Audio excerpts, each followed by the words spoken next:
Hello friends, good morning. நான் உங்கள் பிரியா பேசுகிறேன். எல்லோரும் எப்படி இருக்கீங்க?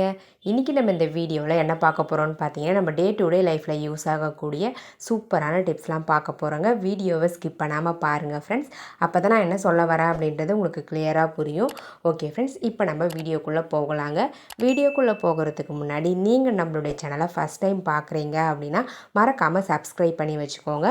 அதுக்கு பக்கத்தில் இருக்க பெல் பட்டனையும் ப்ரெஸ் பண்ணுங்கள். அதுக்கு பக்கத்தில் இருக்க ஆல் பட்டனையும் ப்ரெஸ் பண்ணுங்கள் ஃப்ரெண்ட்ஸ். அப்போ தான் நான் போகிற வீடியோஸ் உங்களுக்கு உடனுக்குடனே நோட்டிஃபிகேஷனாக வரும். ஓகே ஃப்ரெண்ட்ஸ், இப்போ நம்ம வீடியோக்குள்ளே போகலாம். டிப்ஸ் நம்பர் 1 பார்க்க போகிறாங்க. டிப்ஸ் நம்பர் 1ல் என்ன பார்க்க போகிறோன்னு பார்த்தீங்கன்னா, இந்த மாதிரி பிளாஸ்டிக் கண்டெய்னரை எப்படி ரீசைக்ளிங் பண்ணிக்கிறதுன்னு பார்க்கலாங்க. இந்த கண்டெய்னரை நான் எப்படி கட் பண்ணணும், அதே மாதிரி ஃபஸ்ட்டு இதனுடைய அந்த வாய்ப்பகுதி இருக்கு இல்லைங்களா, அந்த போர்ஷனை மட்டும் கத்தியை நல்லா ஹீட் பண்ணிவிட்டு நான் கட் பண்ணுற மாதிரி கட் பண்ணி எடுத்துக்கோங்க ஃப்ரெண்ட்ஸ். இப்போ நம்ம சப்ஸ்கிரைபர் எல்லாருக்குமே ஒரு பெரிய ஹாய் சொல்லிக்கலாங்க. உமா, அன்னபூரணி, தேவி, சாய் பவித்ரா, கவிதா, எஸ்தர், சாந்தி, மனோ, இவங்க எல்லாருக்குமே ஒரு பெரிய ஹாய் சொல்லிக்கலாங்க ஃப்ரெண்ட்ஸ். ஓகே ஃப்ரெண்ட்ஸ், இப்போ நம்ம வீடியோக்குள்ளே போகலாங்க.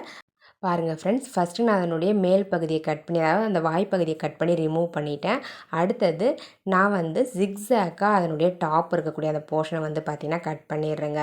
ஸோ இந்த மாதிரி கட் பண்ணிட்டோம் அப்படின்னா கொஞ்சம் டிசைனாக இருக்கும் உங்களுக்கு. ஃபுல்லாக வந்து நான் ஜிக்ஸாக்காக கட் பண்ண போகிறதில்ல.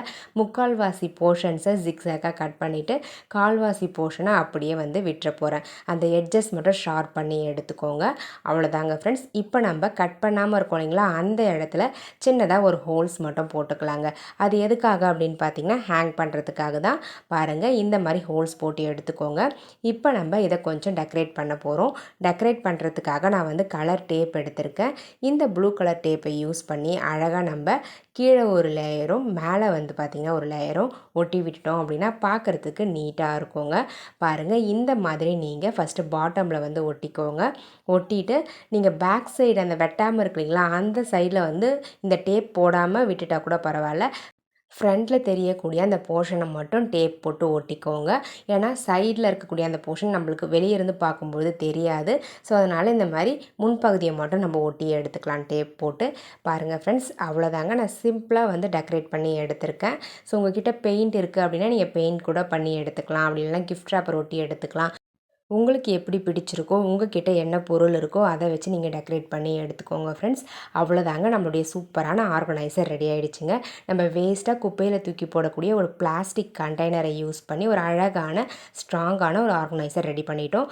நம்ம போட்ட ஹோல்ஸை யூஸ் பண்ணி ஒரு ஹூக்கில் வந்து வாலில் ஹேங் பண்ணிட்டீங்க அப்படின்னா இதுக்குள்ளே நீங்கள் இந்த மாதிரி கிளிப்ஸு, அதுக்கப்புறம் ஏர் பேண்ட், இது எல்லாத்தையுமே போட்டு வச்சுக்கலாங்க. இந்த மாதிரி நம்ம மேக்கப் பண்ணுற ஐட்டம்ஸ்லாம் போட்டு வச்சுக்கிட்டோம், அதாவது ஏர் சம்மந்தப்பட்ட ஏர் கிளிப்ஸு இது எல்லாத்தையுமே போட்டு வச்சிட்டோம் அப்படின்னா நம்ம அவசரத்துக்கு கிளம்பும்பொழுது டக்குன்னு எடுத்து யூஸ் பண்ணிக்கலாம். பார்க்கவும் ரொம்ப நீட்டாக இருக்கும், யூஸ் பண்ணுறதுக்கும் ரொம்ப கம்ஃபர்டபுளாக இருக்கும், ரொம்ப ஸ்ட்ராங்காகவும் இருக்கும், கீழெல்லாம் விழாது, அது மாதிரி உடையவும் உடையாது அவ்வளோ சீக்கிரத்தில். ஸோ உங்களுக்கு தேவைப்பட்டால் நீங்கள் இதே மாதிரி ட்ரை பண்ணி பாருங்கள். ட்ரை பண்ணி பார்த்துட்டு இந்த டிப்ஸ் உங்களுக்கு பிடிச்சிருந்தது அப்படின்னா மறக்காமல் இந்த வீடியோவுக்கு ஒரு லைக்கை தட்டி விட்டுருங்க. வீடியோஸும் உங்கள் ஃப்ரெண்ட்ஸ் அண்ட் ரிலேட்டிவ்ஸ்க்கும் ஷேர் பண்ணிக்கோங்க ஃப்ரெண்ட்ஸ். இப்போ நம்ம அடுத்த டிப்ஸ் பார்க்கலாங்க. டிப்ஸ் நம்பர் 2 பார்க்க போகிறோம். டிப்ஸ் நம்பர் 2ல் நம்ம டிப்ஸ் நம்பர் 1ல் மேல் பகுதி, அதாவது இந்த வாய்ப்பகுதியை கட் பண்ணோம் இல்லைங்களா, அந்த போர்ஷன் தான் இது. இதையுமே நம்ம சூப்பராக வந்து ரீசைக்ளிங் பண்ணிக்க முடியும். நார்மலாக இருக்கக்கூடிய ஒரு பிளாஸ்டிக் கண்டெய்னருடைய அந்த வாய்ப்பகுதி தான். ஸோ இதே மாதிரி கட் பண்ணி எடுத்துகிட்டு நீங்கள் இதை வந்து ஒரு ஹூக்கில் ஹேங் பண்ணி விட்டுருங்க. ஹேங் பண்ணி விட்டுட்டு உங்கள்கிட்ட இருக்கக்கூடிய அந்த துணி காய வைக்கிற கிளிப்ஸ்லாம் இருக்கும் இல்லைங்களா, அதை வந்து நீங்கள் அழகாக இந்த மாதிரி இன்செர்ட் பண்ணி ஸ்டோர் பண்ணி வச்சுக்கலாம்.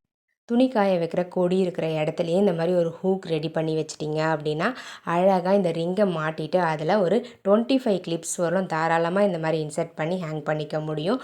நம்ம துணி காய வைக்கும் பொழுது இந்த ஆர்கனைசர்லேருந்து ஒவ்வொரு கிளிப்பாக எடுத்து நம்ம யூஸ் பண்ணிக்கலாம். காய வச்சு முடித்த பிறகு அந்த கிளிப்ஸை இந்த ரிங்கில் வந்து பார்த்திங்கன்னா அழகாக இந்த மாதிரி ஆர்கனைஸ் பண்ணி வச்சுக்கலாம். பார்க்கவும் நீட்டாக இருக்கும். ஒரு வால் ஹேங்கிங் மாதிரி ஒரு ஃப்ளவர் ஷேப்பில் உங்களுக்கு சூப்பராக இருக்கும் பார்க்குறதுக்கு. ஸ்டோர் பண்ணவும் கம்ஃபர்டபுளாக இருக்கும். ரொம்ப நாளைக்கு இந்த ரிங் வந்து உடையாமல் அப்படியே இருக்குங்க. தேவைப்படுறவங்க ட்ரை பண்ணி பாருங்கள். இந்த டிப்ஸ் உங்களுக்கு பிடிச்சிருக்கு அப்படின்னா மறக்காமல் இந்த வீடியோவுக்கு ஒரு லைக்கை தட்டி விட்டுருங்க. உங்களுடைய நேமும் நம்மளுடைய சேனலில் வாசிக்கணும்னு ஆசைப்பட்டீங்கன்னா உங்களுடைய பாசிட்டிவ் கமெண்ட்ஸை இந்த வீடியோவுடைய கமெண்ட் செக்ஷனில் பதிவு பண்ணுங்கள். கண்டிப்பாக நெக்ஸ்ட் லாங் வீடியோவில் உங்களுடைய நேமும் வாசிக்கப்படுங்க. ஓகே ஃப்ரெண்ட்ஸ், இதே மாதிரி நிறைய இன்ட்ரெஸ்டிங்கான ஐடியாஸ் வந்து பார்த்திங்கன்னா நம்மளுடைய ஃபர்ஸ்ட் யூடியூப் சேனல் பாஸ் சமையல் யூடியூப் சேனல்லையுமே அப்லோட் பண்ணியிருக்கோம். உங்களுக்கு தேவைப்பட்டால் செக் பண்ணி பாருங்கள். பிடிச்சிருந்தா அந்த சேனலையும் சப்ஸ்கிரைப் பண்ணி சப்போர்ட் பண்ணுங்கள். இப்போ நம்ம டிப்ஸ் நம்பர் 3 பார்க்கலாம். டிப்ஸ் நம்பர் 3ல என்ன பார்க்க போகிறோம்னு பார்த்தீங்கன்னா, நம்ம முட்டைலாம் சமைப்போம் இல்லைங்களா, அப்போ அந்த ஓடை தூக்கி தானே போட்டுருவோம். அந்த ஓடை வச்சு ஒரு சூப்பரான டிப்ஸ் பார்க்க போகிறோம். நான் வந்து இந்த ஓடெல்லாம் நல்லா வந்து வாஷ் பண்ணி எடுத்துட்டேன். வாஷ் பண்ணிவிட்டு நல்லா வெயிலில் காய வச்சு எடுத்து வச்சுருக்கேன். நம்ம கிச்சனில் மிக்ஸிலாம் யூஸ் பண்ணுவோம் இல்லைங்களா, மிக்ஸி நிறைய நேரங்களில் அந்த பிளேடு வந்து ரொம்ப மொக்கையாகிடும். சட்னி அரைக்கும் பொழுது தேங்காய் வந்து மசியவே மசியாது, அப்படியே குண்டு குண்டாக தேங்காவாக இருக்கும். அந்த மாதிரி நேரங்களில் நீங்கள் இந்த மாதிரி முட்டை ஓடுகளை அந்த மிக்ஸி ஜாருக்குள்ளே நல்லா நுணுக்கி சேர்த்துக்கோங்க. நல்லா தூளாக்கிட்டு சேர்த்துட்டு அதுக்கப்புறமா இந்த முட்டை ஓடு வந்து பார்த்திங்கன்னா நல்லா தூளாக பவுடர் மாதிரி மாறணும். ஸோ அது வரைக்கும் இந்த மிக்ஸியை வந்து நல்லா வந்து ஓட விடுங்க. அது கூடவே வந்து பார்த்திங்கன்னா ஒரு ஸ்பூன்லேருந்து 2 ஸ்பூன் அளவுக்கு கல்லுப்பு சேர்த்து நல்லா வந்து தூளாக அரைச்சி எடுத்துக்கோங்க.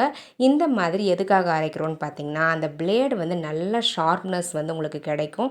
ஸோ தேங்காய் வந்து மசியாமல் இருக்கு இல்லைங்களா, அந்த மாதிரி ப்ராப்ளம்லாம் வந்து இந்த மாதிரி நீங்கள் முட்டை ஓடை போட்டு அரைச்சிட்டு அதுக்கப்புறம் சட்னி அரைச்சி பாருங்கள், சூப்பராக சால்வ் ஆகிடும். பாருங்கள், நான் அரைச்சி முடிச்சிட்டேன். இப்போ நம்மளுக்கு அந்த பவுடர் வந்து கிடச்சிருக்கும். ஸோ இந்த பவுடரையுமே தூக்கி போட்டுறாதீங்க. இந்த பவுடரை ஒரு ஏர்டைட் கண்டெய்னரில் போட்டு ஸ்டோர் பண்ணி வச்சுக்கோங்க. நம்மளுக்கு எப்போ தேவைப்படுதோ அப்போ எடுத்து யூஸ் பண்ணிக்கலாம். இதை எதுக்காக யூஸ் பண்ண போகிறோம் அப்படின்றத அடுத்தடுத்த டிப்ஸில் பார்க்கலாம். அதுக்கு முன்னாடி இப்போ நம்ம மிக்ஸி ஜாருடைய பிளேடு வந்து பார்த்திங்கன்னா சூப்பராக ஷார்ப் ஆகிட்ருக்கும். இதில் நம்ம இந்த முட்டைத்தோல் கல் உப்பு ரெண்டுமே போட்டு அரைச்சிருக்கோம் இல்லைங்களா, ரெண்டுமே வந்து பார்த்திங்கன்னா அந்த மிக்ஸியுடைய அந்த பிளேட் இருக்கு இல்லைங்களா, அந்த போர்ஷனை வந்து நல்லா ஷார்ப் பண்ணி உங்களுக்கு கொடுத்துருக்கோம். இதுக்கப்புறம் நீங்கள் சட்னிலாம் அரைச்சிங்க அப்படின்னா சூப்பராக மசிஞ்சிருங்க. ட்ரை பண்ணி பாருங்கள். ட்ரை பண்ணி பார்த்துட்டு ரிசல்ட் எப்படி இருந்தது அப்படின்றத கமெண்ட் செக்ஷனில் மறக்காமல் கமெண்ட் பண்ணுங்கள். இந்த டிப்ஸ் எல்லாருக்குமே யூஸ்ஃபுல்லாக இருக்கும்னு நினைக்கிறேன்.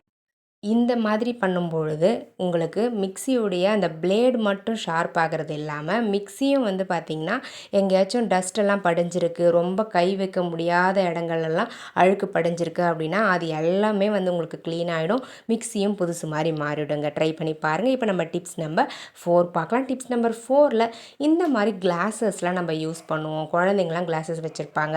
ஸோ இந்த கிளாஸை வந்து எப்படி தான் க்ளீன் பண்ணாலும் ஏதாச்சும் ஒரு மாதிரி மங்கலாக தெரிகிற மாதிரி இருக்கும். ஸோ அதை அவாய்ட் பண்ணுறதுக்கு இந்த டிப்ஸை ஃபாலோ பண்ணி பாருங்கள். ஒரு க்ளீனான காட்டன் ஒயிட் கிளாத் எடுத்துக்கோங்க. அதுக்குள்ளே வந்து பார்த்திங்கன்னா ஒரு ஐஸ் க்யூப் போட்டு விட்டுருங்க. போட்டு விட்டுட்டு இந்த ஐஸ் க்யூபையும் கிளாத்தையும் யூஸ் பண்ணி நீங்கள் கண்ணாடிகளை க்ளீன் பண்ணும் பொழுது சூப்பராக வந்து ரிசல்ட் கிடைக்கும். பாருங்கள், நான் க்ளீன் பண்ணும் பொழுதே உங்களுக்கு தெரிஞ்சிருக்கும் எந்த அளவுக்கு பிரைட்டாக வந்து ரிசல்ட் கிடைக்குதுன்றது. ஸோ இந்த மாதிரி லைட்டாக தேய்ச்சி கொடுத்துக்கிட்டே இருங்க. ஃப்ரண்ட்டில் 1 டைம் ஃபுல்லாக க்ளீன் பண்ணி முடித்த பிறகு பாட்டம், அதாவது உள்பகுதியிலையும் வந்து பார்த்திங்கன்னா நீங்கள் க்ளீன் பண்ணணும். ஸோ இந்த மாதிரி ஐஸ் க்யூப் யூஸ் பண்ணி க்ளீன் பண்ணும்பொழுது அந்த கண்ணாடியில் படிஞ்சிருக்கக்கூடிய எல்லா அழுக்குமே ரிமூவ் ஆகிடும். அந்த மங்கலாக தெரிகிற அந்த விஷயமே இருக்காது. நல்லா பளிச்சுன்னு உங்களுக்கு தெரியும். கிளாத் வச்சு, அதாவது க்ளீனாக இருக்கணும் கிளாத்து, அதே மாதிரி ட்ரையாகவும் இருக்கணும். ஸோ இப்போ நம்ம இந்த க்ளீனான ட்ரையான கிளாத்தை வச்சு அழகாக வந்து அந்த கிளாஸஸை க்ளீன் பண்ணி எடுத்துக்கலாம். பாருங்கள் ஃப்ரெண்ட்ஸ், எந்த அளவுக்கு ரிசல்ட் வந்து பளிச்சுன்னு கிடச்சிருக்குன்னு சொல்லிட்டு ரொம்ப டிரான்ஸ்பரண்ட்டாக சூப்பராக இருக்குங்க. பார்க்கும் பொழுதே உங்களுக்கு தெரியும் எந்த அளவுக்கு அழுக்கெல்லாம் வந்து ரிமூவ் ஆகிருக்குன்னு சொல்லிட்டு. ஸோ ரொம்ப க்ளீனாக இருக்கும். ட்ரை பண்ணி பார்த்துட்டு ரிசல்ட் எப்படி இருக்குது அப்படின்றத கமெண்ட் செக்ஷனில் கமெண்ட் பண்ணுங்கள். யாருக்காச்சும் பர்த்டேக்கோ இல்லை வெட்டிங்க்கோ விஷ் பண்ணணும்னு ஆசைப்பட்டீங்கன்னா அவங்களுடைய டீட்டெயில்ஸை ஒரு 2 டேஸ்க்கு முன்னாடியே கமெண்ட் செக்ஷனில் வித் டேட்டோட மென்ஷன் பண்ணி அனுப்புங்க. கண்டிப்பாக விஷ் பண்ணிக்கலாங்க. இப்போ நம்ம அடுத்த டிப்ஸ் பார்க்கலாம். டிப்ஸ் நம்பர் 5 பார்க்க போகிறோம். டிப்ஸ் நம்பர் 5ல் என்ன பார்க்க போகிறோம்னு பார்த்தீங்கன்னா, நம்ம இதுக்கு முன்னாடி வந்து இந்த முட்டை ஓட்டை வந்து பவுடர் பண்ணி எடுத்து வச்சுருந்தோம் இல்லைங்களா, அந்த பவுடர் தான் எடுத்திருக்கேன். ஸோ அதை எதுக்காக யூஸ் பண்ணலான்னா, இந்த மாதிரி கறி படிஞ்சிருக்கக்கூடிய பாத்திரங்களை வந்து க்ளீன் பண்ணுறதுக்கு யூஸ் பண்ணிக்கலாங்க. பாருங்கள் ஃப்ரெண்ட்ஸ், இந்த மாதிரி நீங்கள் அந்த பவுடரை லைட்டாக தூவி விட்டு ஸ்க்ரப்பரை வச்சு தேய்ச்சிங்கன்னா போதும், எல்லா கறிகளுமே ஈஸியாக ரிமூவ் ஆகிடும். பாருங்கள், நான் தேய்ச்சிட்டு உங்களுக்கு காமிக்கிறேன். ரொம்ப ஈஸியாக சூப்பராக க்ளீன் ஆகுதுங்க. நம்ம சமைச்சு முடித்த பிறகு தூக்கி குப்பையில் போடக்கூடிய அந்த முட்டை ஓட்டை யூஸ் பண்ணி சூப்பரான 2 டிப்ஸ் பார்த்துருக்கோம் இந்த வீடியோவிலேயே. ரொம்பவே யூஸ்ஃபுல்லான டிப்ஸுங்க. ட்ரை பண்ணி பாருங்கள் நீங்களும். நான் தேய்ச்சி முடிச்சுட்டேன். எந்த அளவுக்கு சூப்பராக ரிசல்ட் கிடச்சிருக்குன்னு பாருங்கள் ஃப்ரெண்ட்ஸ். நீங்களும் இதே மாதிரி ட்ரை பண்ணி பாருங்கள். உங்களுக்கு தேவைப்பட ட்ரை பண்ணி பார்த்துட்டு டிப்ஸ் எப்படி இருந்தது அப்படின்றத கமெண்ட் செக்ஷனில் பதிவு பண்ணுங்கள். ஓகே ஃப்ரெண்ட்ஸ், என்னுடைய ஐடியாஸ்லாம் உங்களுக்கு பிடிச்சிருக்கும்னு நினைக்கிறேன். பிடிச்சிருந்தது அப்படின்னா மறக்காம இந்த வீடியோவுக்கு ஒரு லைக்கை தட்டி விட்டுருங்க. வீடியோஸை உங்கள் ஃப்ரெண்ட்ஸ் அண்ட் ரிலேட்டிவ்ஸ் கூட ஷேர் பண்ணிக்கோங்க. மறக்காமல் நம்மளுடைய சஞ்சு கிரியேட்டிவ் கார்னர் யூடியூப் சேனலை சப்ஸ்கிரைப் பண்ணாமல் பார்க்குறீங்க அப்படின்னா சப்ஸ்கிரைப் பண்ணி சப்போர்ட் பண்ணுங்கள். அதுக்கு பக்கத்தில் இருக்க பெல் பட்டனையும் ப்ரெஸ் பண்ணுங்கள். அதுக்கு பக்கத்தில் இருக்க ஆல்ன்ற பட்டனையும் ப்ரெஸ் பண்ணுங்கள் ஃப்ரெண்ட்ஸ். அப்போ தான் நான் போடுற வீடியோஸ் உங்களுக்கு உடனுக்குடனே நோட்டிஃபிகேஷனாக வரும். ஓகே ஃப்ரெண்ட்ஸ், இதே மாதிரி இன்ட்ரெஸ்டிங்கான ஐடியாஸோட நெக்ஸ்ட் வீடியோவில் பார்க்கலாங்க. தேங்க்யூ ஃபார் வாட்சிங் my video. Thank you so much. Keep supporting me friends. Bye friends.